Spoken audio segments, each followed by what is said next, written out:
Good morning. This is the lesson I've been so excited to share with you all. The most important discovery in all of mathematics is what we're going to do today, and it's going to simplify your life. Okay, so early mathematicians realized that there's got to be a link between differentiation and integration. They assume that they must be inverse operations because multiplication and division are inverse operations. Where would I get that? Well, look at the black curve f of x. If this is f of x in both sketches that I've made, remember we have been interested in the first half of this class in finding the slope of the tangent line. So I might say if I want the slope of the tangent line to f of x right here, I know that I first found it by using the slope of a secant line and approximating. Well, the slope of the secant line is the pink segment which connects your left x to your right x. And we can say that the slope of the secant line is in general delta y over delta x, change in y over change in x, rise over run. So I know that the slope of the tangent line is the derivative, which is approximately the same as the slope of the secant. Okay? Well, then we've been talking about the area under the graph of f of x. And so when we do area, we said, well, we can approximate area by finding a rectangle and approximating it. So I said, well, the area under the black curve is approximately area of the blue rectangle I've drawn in this picture. And the blue rectangle has a base of delta x and a height of delta y. So its area is delta y times delta x. So again, when I'm finding a derivative, it's approximately the same as delta y divided by delta x. When I'm finding a definite integral, it's approximately the same as delta y times delta x. And so there's got to be some connection. Well, there is a connection, and it's called the first fundamental theorem of calculus, the big fundamental theorem of calculus. Newton and Leibniz were two mathematicians who were working independently at the time, and they are both credited with the discovery. That's a whole history lesson in and of itself. But they gave us the most important theorem in all of mathematics, and that is if you want to find the area under the graph of f of x from x equals a to x equals b, then you find the antiderivative of little x, which we know from our very first lesson in this new chapter is big f of x, even though you've not done it in a while, and you evaluate that at the upper bound b and at the lower bound a. So this notation tells you that you do big f of b minus big f of a. So that is the fundamental theorem of calculus, and it will revolutionize things for you. So if you can find an antiderivative of f of x, we now have an easier way to do exact areas. Okay, so in the rest of this chapter, we're going to be working with functions that we can easily anti-differentiate. But oh my gosh, what happens when they get really crazy to anti-differentiate? Well, in this chapter, you have a few choices.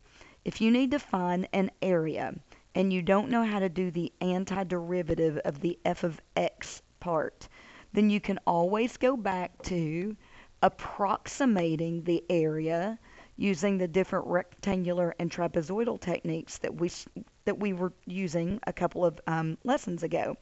And remember, if we approximate, that's when we're using a finite number of rectangles or a finite number of trapezoids. Now, you have seen problems where we find the exact area, and we've primarily been finding exact area using known geometry formulas for area. Of course, we also practiced properties of integrals in that lesson. Today, you're going to learn how to approximate, but it's such a good approximation, you might as well say it's evaluating, using the function integrate command on your calculator. So that will be new. So all of these are things that you can do when the antiderivative is not something that you can manage this chapter, or you can hang on because we have a next chapter, and in the next chapter it is all about finding messy antiderivatives that you don't have the skills to do yet. Okay, so we will continue doing the first fundamental theorem of calculus from now until the end. Okay, we'll just be working on different ways to algebraically hammer those out. Now, take a look at number 1. So, how do you evaluate the area under the graph of y equals x squared minus 3 from x equals 1 to x equals 2? Well, you evaluate the definite integral. How do you evaluate the definite integral? Using the fundamental theorem of calculus. It says first do the antiderivative of the f of x part here. Well, the antiderivative of x squared is 1/3 x cubed. I bet you're glad to be back to this, huh? And the antiderivative of negative 3 is negative 3x. Now I'm going to say plus c. You're going to see that when it's a definite integral, I will drop the plus c off altogether, and you're going to see why in this first example, why I don't need to carry it around. Now put that right bracket on there and show that you've got to go from 2, you got to plug in 2, and then you got to plug in 1, and you got to subtract. So here we go. What this means to do is evaluate, plugging in 2 first, so 1/3 2 cubed minus 3 times 2 plus c, and then I'm going to say minus, and then I'm going to say 1/3 1 cubed minus 3 times 1 plus c. That's what that bracket on the right hand side with the upper 2 and the lower 1, that's what that means to do, is plug in both, plug in the higher one and then the lower one, and subtract. Well, I see that 2 cubed is 8 times 1/3 is 8/3. 3 times 2 plus c. So over here I have 1/3, but I'm going to subtract it. Here I have negative 3, but I'm going to subtract it. And then I've got plus c, but I'm going to subtract it. Now, look guys, every time you do this, if you put the plus c here, you're going to have a plus c and a minus c that cancel out. So most of the time, people will not even bother to put the plus c and the antiderivative portion if it's a definite integral. So I'm going to say 8/3 minus 1/3 is 7/3. And then I've got minus 6 and plus 3 is minus 3. 7/3 minus 9/3 is negative 2/3, and on we go. So look, you're not having to do a bunch of rectangles. You're not having to do trapezoids. If you were to graph, you would not have area formulas from geometry that you could use, but I'm back to using this beautiful algebra technique. All right, so on this problem, I might say, I'm not loving the way this is written. So I'm going to write it 3x to the 1/2 because that makes it more antiderivative ready. So now I'm going to apply the first fundamental theorem of calculus, the big fundamental theorem of calculus. And that is, let me say x to the 1/2 plus 2/2 is 3/2. And then I hope you remember that I'm going to say 1 divided by 3/2 is 2/3. I need to evaluate that at 4 and 1. So I notice that my 3's cancel over here. So I'm going to say 2 times 4 to the 3/2 power minus 2 times 1 to the 3/2 power. Notice I dropped off the plus c this time because I knew it was going to cancel out. So if it's an indefinite integral, you gotta have the plus c. If it's a definite integral, people generally do not write it. So let's make sure you're okay on your exponents still. Remember, 4 to the 3/2 power means the square root of 4, which is 2, and 2 cubed, which is 8. And then the square root of 1 is 1, cubed is still 1. So I've got 16 minus 2 is 14, and on I go. Okay?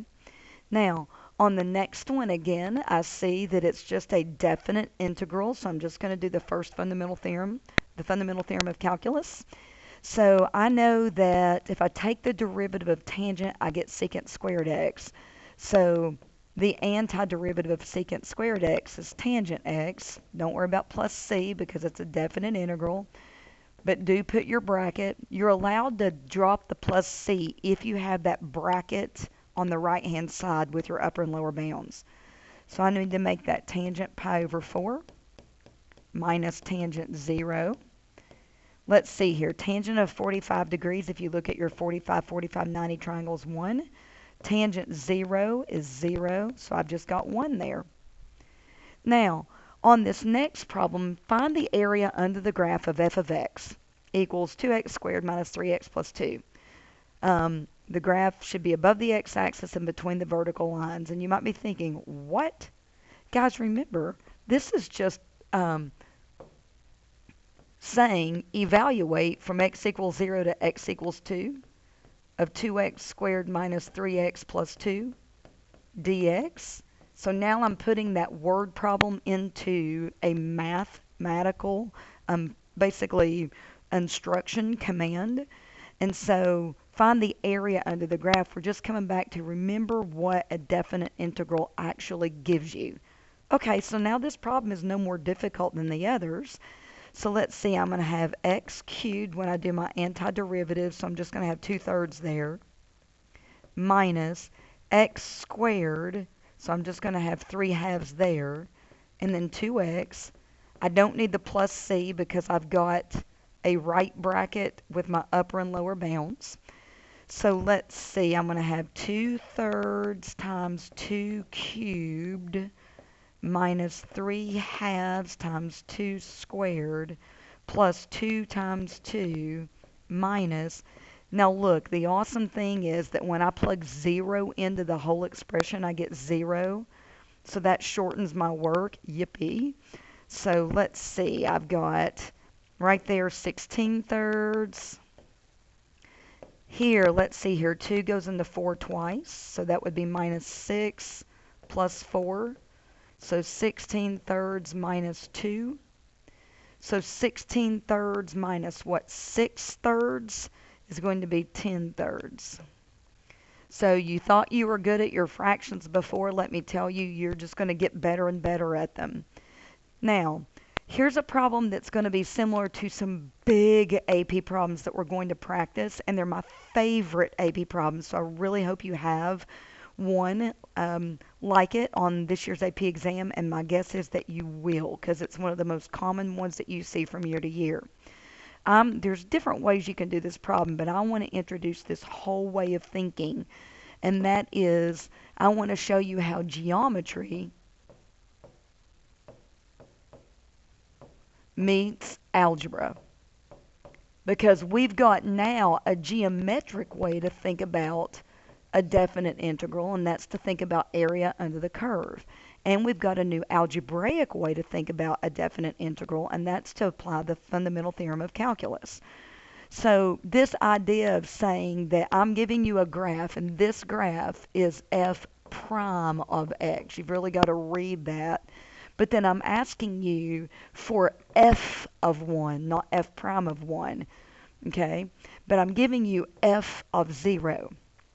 Okay, well, the algebra way to think about this is to know that if you were to do the definite integral of f prime of x, and again, your x values that you're interested in are 0 and 1. If you think about that definite integral, then I know algebraically that that's going to be the antiderivative of f prime, which is f. And I'm going to go from 0 to 1, okay? And that means I'm going to do f of 1 minus f of 0. F of 1 is what I need to know, but f of 0 was given, so I've got f of 0 is 5. Now the problem is, all I've done is applied algebra. So I've got this expression, but it's not getting me closer to knowing f of 1. Well, guys, I have thought about the algebra way to do this. What I need to do is think about the geometry way to do this. So the geometry way is to say, wait a minute, what does this mean? Okay? Remember, this means the area under the graph of f prime of x. So it means the area under the graph of f prime of x that's above the x-axis from x equals 0 on the left to x equals 1 on the right. So that means the geometry form of that is the area of the triangle. So I can implement 1/2 base times height. So that would be 1/2 base times height. So that's going to be 3. Now look, guys, when you put the geometry and algebra together, you've suddenly got the opportunity to solve for f of 1 by just adding 5. Isn't that cool? So we're going to look at more of those kinds of problems where you have to think both in terms of geometry and algebra together. Okay, so in the next chapter I mentioned earlier that you're going to learn more techniques for finding antiderivatives. So you'll be able to use the first fundamental theorem of calculus like all the time. But you don't know as much about taking antiderivatives right now.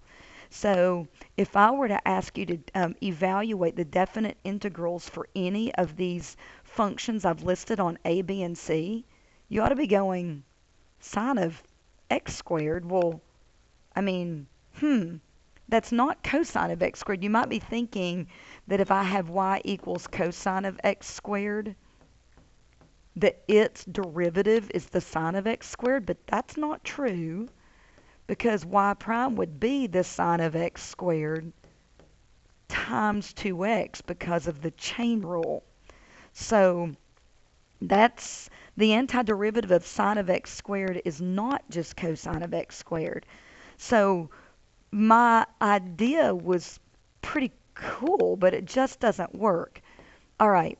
So what I want to show you is that if you want to actually evaluate these, if you're allowed to use the calculator, then I'm going to show you a new function integrate command. So what I want you to do is have your calculator out so you can see how to do this. So remember, you already know how to take a numerical derivative on the calculator. Now we're going to figure out how to take a numerical integral on the calculator, and this is absolutely allowed on the calculator portion of the exam. All right, so I'm going to show you right now. I hope you all have the new operating system, because if you do, it's going to be really easy for you to set this up. If you've got the old operating system, there is definitely a way to do this, and if you'll let me know, I'll talk you through it. But what you're going to have to do is when you hit function integrate, instead of getting the definite integral notation on your home screen, it's going to come up with this. And you're going to have to enter y1 and x, and then a and b are your lower and upper bounds. And then you just hit enter and you're going to get the same thing. But let's look at this part A problem, and I'm going to figure out what this is, and it's an approximation, but it's such a good approximation for all practical purposes. I'm evaluating, not just approximating. So sine of x squared as my function. So I'm going to say y equals the sine of x squared on my calculator, and I'm going to put that in y1.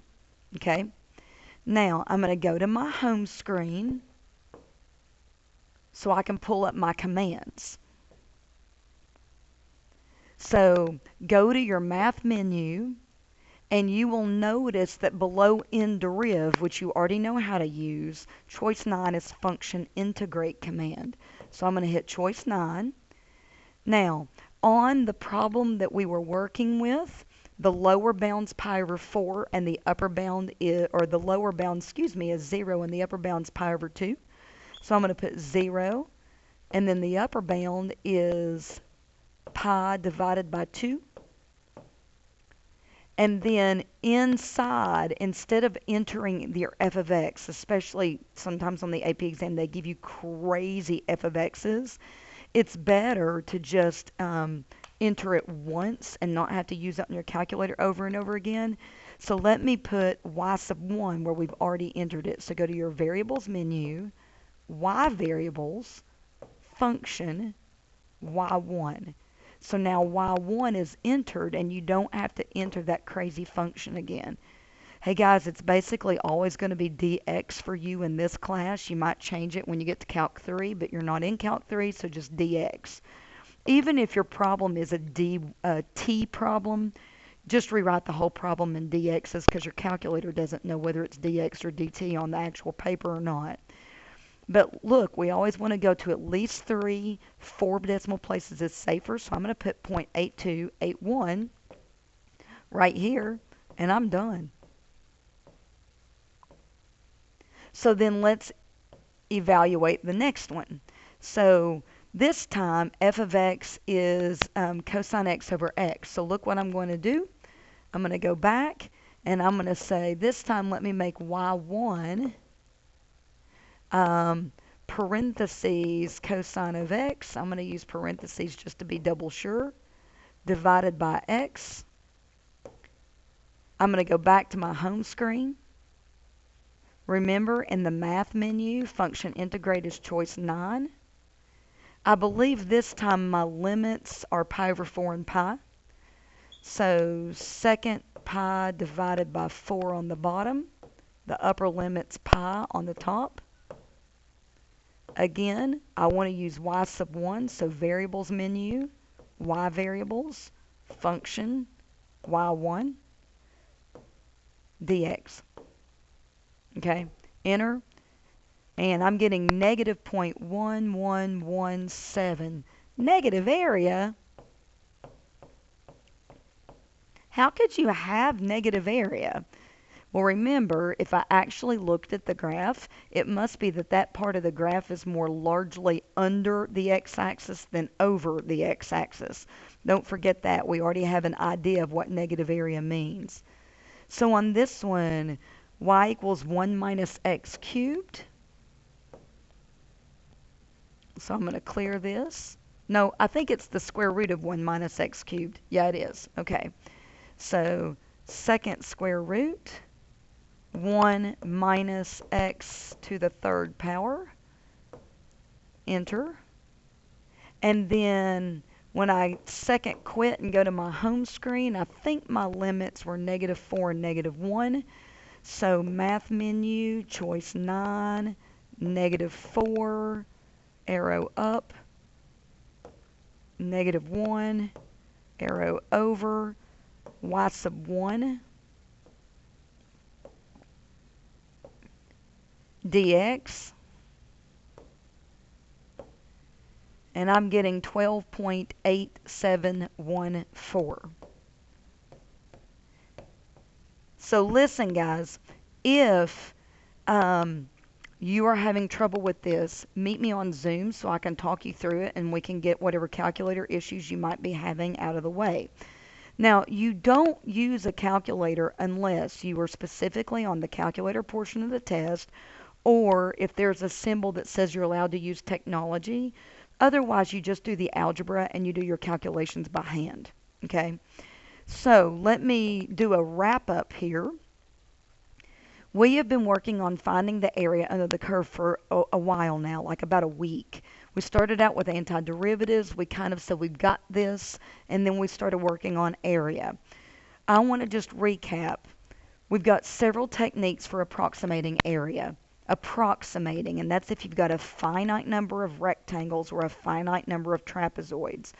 So some of our approximation techniques are to use a left Riemann sum. Oh, now you know where I'm going. Or a right Riemann sum. Or a midpoint Riemann sum. And remember, Riemann sum, there's a little bit more to it, but in general, that means using a rectangular approximation. Remember, you can also use upper sums, which are the circumscribed rectangles, lower sums, which are the inscribed rectangles, and then, like, as I mentioned, you can use trapezoids. And so that's all when you use a finite number of rectangles or a finite number of trapezoids. And we generalize that by saying a finite number of subintervals. Now, when we went from just approximating area to evaluating the exact area.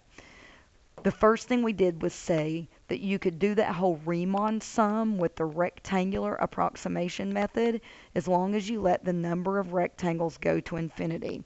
So we've worked a little bit on notation, but I've not asked you to evaluate these except the one on a previous video. Okay? Now, what else can we do? Well, we've been working on using drawing the graph, or if we've got a graph already, trying to divide it into geometric shapes that we're familiar with, like quarter circles or trapezoids, triangles, rectangles. So you can apply geometric formulas when you've got simple shapes under your graph. Now we have the Fundamental Theorem of Calculus, which is a more powerful algebra technique that we can use to evaluate area. And last but not least, if you've got a big messy integral and you can't do the antiderivative yet by hand, and you're allowed to use calculators, then you can do the function integrate command on your calculator. And you are now ready to do your first practice set on the Fundamental Theorem of Calculus.